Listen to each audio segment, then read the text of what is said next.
நிர்ணயிச்சிருக்கான் அப்படின்னு சொன்னா அதுல எவ்வளவு நலவுகள் இருக்கும் என்பதை நம்மால் விளங்கிக் கொள்ள முடியும். அதுல எவ்வளவு மருத்துவ குணங்களை அல்லாஹ் உள்ள வச்சிருப்பாங்கிறது நமக்கு தெரியும்.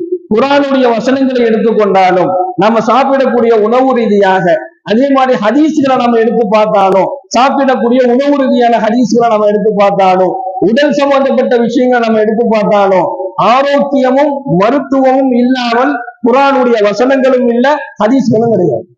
இந்த விஷயத்தை நீங்க சாப்பிடுங்கன்னு குர்ஆன் ஒரு விஷயத்த சொல்லுதுன்னா அதுல ஆரோக்கியமும் இருக்கும், அதுல மருத்துவமும் இருக்கும்.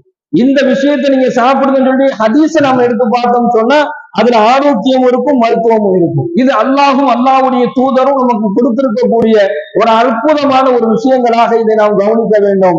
இறுதியாக இந்த வசனத்தினுடைய முடிவுல, சூரத்துல் பக்கராவுல இந்த வசனத்தை அல்லாஹ் பேசுறான். இந்த வசனத்தினுடைய முடிவுல அல்லாஹ் கடைசி என்ன சொல்றான்னு சொன்னா, ஒத்தகுல்லா, நீங்க அல்லாஹ்வை பயந்து கொள்ளுங்கள். இது பால் கொடுக்கக்கூடிய